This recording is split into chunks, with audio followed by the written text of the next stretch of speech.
activist Oscar López Rivera returns home. U.S. Appeals Court maintains suspension of Trump's Muslim ban. Thanks, guys. Lena Valverde and Juan Jacomino on the News Voice this hour here on Radio Habana, Cuba.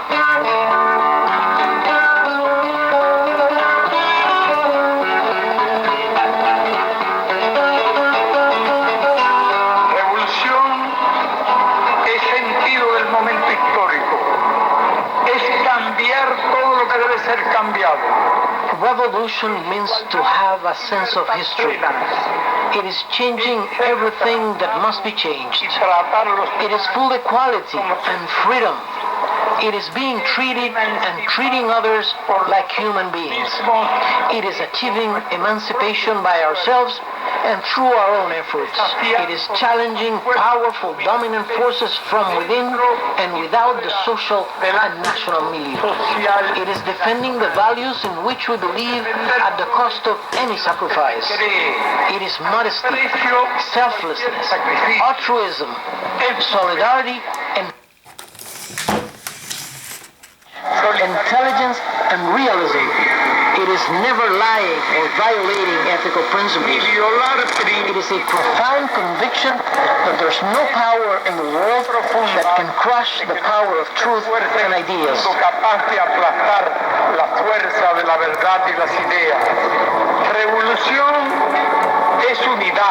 Revolution means unity. It is independence. It is fighting for our dreams of justice for Cuba and for the world,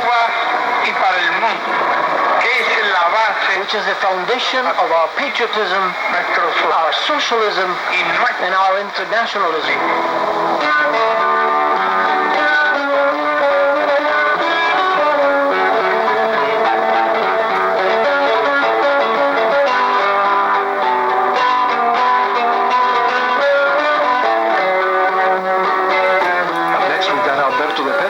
Our commentary viewpoint for today. Alberto?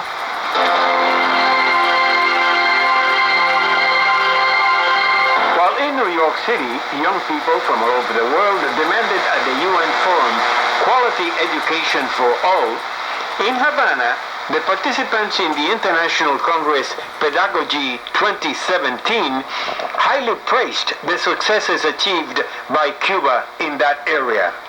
Many foreign participants, including representatives of international organizations and Nobel Prize winners, highly praised the efforts of the Cuban government and especially of the historic leader of the Cuban Revolution, Fidel Castro, to cover all children and youths with the benefits of top-quality education. In fact, Cuba has been the only nation in Latin America and the Caribbean in reaching the global objectives of the Education for All program, states a report from UNESCO. Well, this is Radio Havana, Cuba, as you probably imagined, and we are testing the Degen DE1103 with the Tecsun PL600 receiver. The Cuban educational system, an inclusive model that covers all levels of education. In a speech to the International Congress Pedagogy 2017, the director of the Division for Support and Coordination of Agenda 2030, one of the main educational efforts of UNESCO, underscored the fact that Cuba has introduced a system of free quality education that covers all citizens along with their full lives, since they have the opportunity of improving and updating their educational status at all levels. Furthermore, the Indian Nobel Peace Prize winner in 2014, Kailash Satyarthi, praised Cuba for its huge development and achievements in education. In a conference in the Cuban capital on the subject of the exploitation of children, he said that, quote, "Minors in Cuba are very fortunate in attending school. In contrast with 168 million children who live today in conditions of virtual slavery, 85 million of them in infrahuman conditions," unquote. Speaking to some 2,000 academicians, officials, and students from 40 nations, the Nobel Prize winner underscored the political will of the government of Cuba to guarantee full education to all boys and girls in the country. Blockade imposed against the island for the past half-century by the United States of America, which has caused widespread damages to the country, including its educational sector. The Indian Nobel Peace Prize winner noted that Cuba takes good care in guaranteeing the education of the younger generations and allocates huge sums of funds for that purpose every year. It is a fact that 100% of all children are registered in school since their early years. Basic and secondary school are compulsory.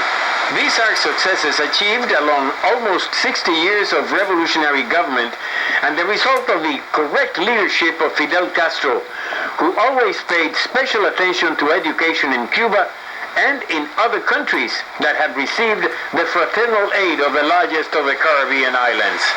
UNESCO estimates that education has an enormous potential and has called on all countries to fulfill the goals issued in the new Agenda 2030 for Sustainable Development, approved a year ago by the United Nations General Assembly. In fact, UNESCO called in Havana on all nations of the world to follow the example set by Cuba, a nation that regards education as a fundamental issue of the national goals in any country. And this, friends, has been Radio Habana Cuba's editorial comment for today. I am Alberto de Perez.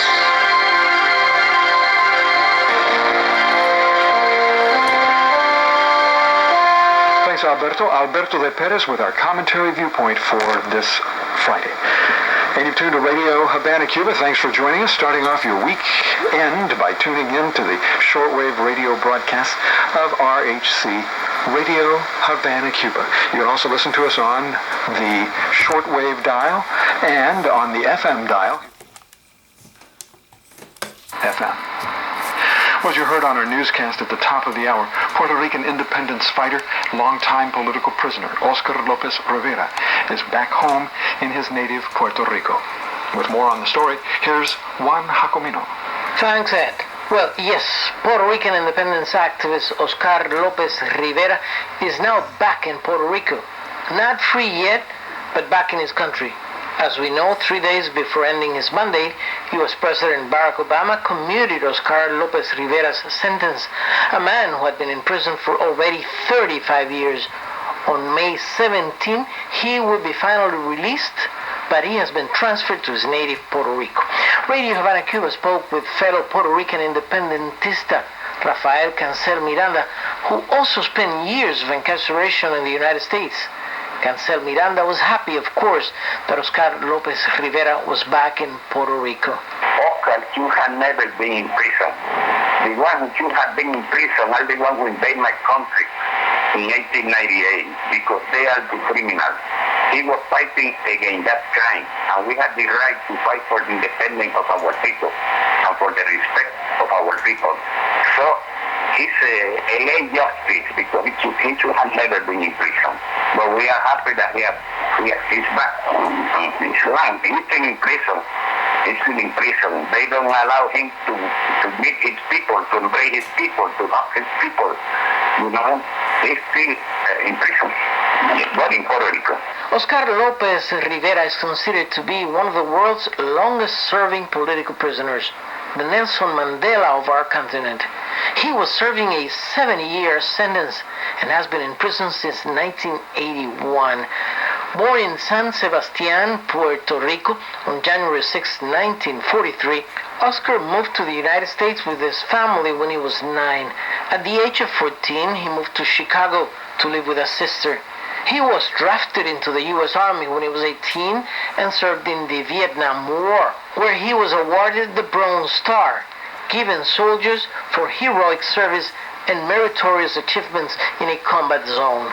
Back from Vietnam, Lopez Rivera found that drugs, unemployment, housing, health